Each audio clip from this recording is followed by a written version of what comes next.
Chapter 2.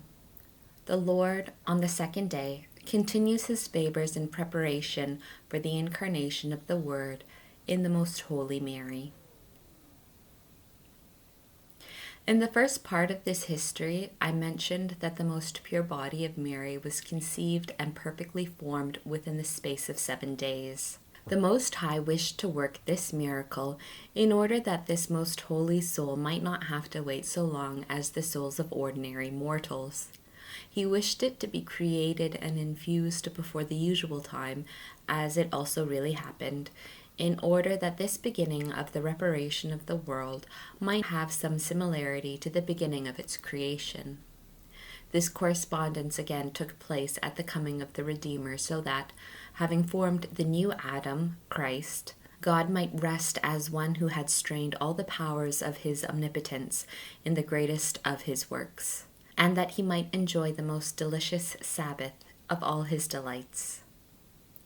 And as these wonders necessitated the intervention of the Mother of the Divine Word, who was to give him a visible form, and as she was to unite the two extremes, man and God, it was proper that she should bear relation to both.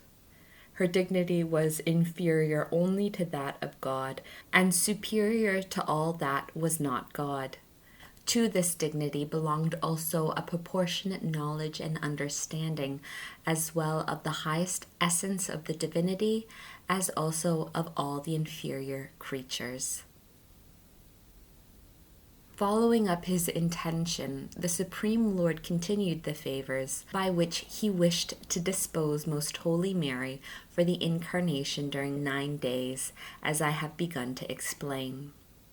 On the second day, at the same hour of midnight, the Virgin Mary was visited in the same way as described in the last chapter. The divine power raised her up by the same elevations and illuminings to prepare her for the visions of the divinity. He manifested himself again in an abstractive manner as on the first day, and she was shown the works performed on the second day of the creation. She learnt how and when God divided the waters, some above and others below, establishing the firmament, and above it the crystal, known also as the watery heaven.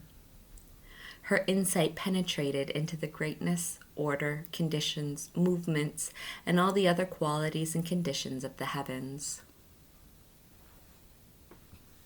And in the most prudent Virgin, this knowledge did not lay idle, nor remain sterile, for immediately the most clear light of the divinity overflowed in her, and inflamed and emblazoned her with admiration, praise, and love of the goodness and power of God.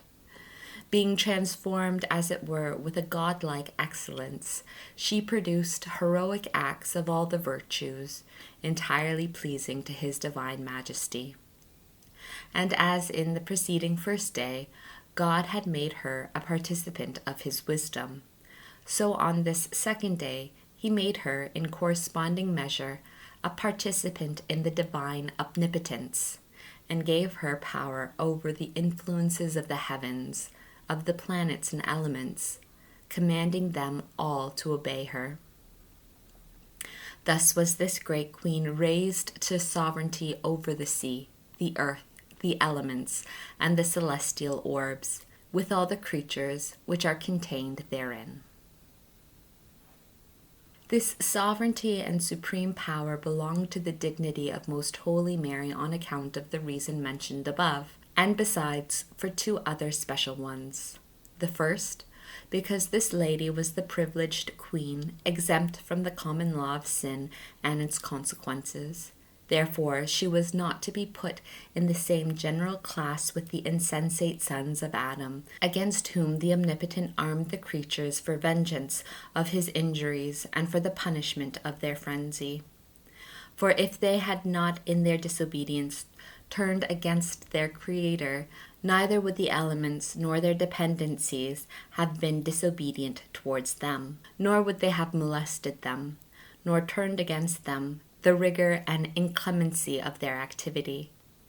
And if this rebellion of the creatures is a punishment of sin, it could not justly extend itself to the Most Holy Mary, who was immaculate and without fault. Nor was it just that she should be less privileged than the angels, who were not subject to these consequences of sin, or deprived of the dominion over the elementary powers. Although Most Holy Mary was of corporeal and terrestrial substance, yet she raised herself above all corporeal and spiritual creatures, and made herself queen and mistress of all creation. In this, therefore, she deserved so much the higher credit, as it was the rare and the more precious. More must be conceded to the queen than to her vassals, more to the mistress than to the servants.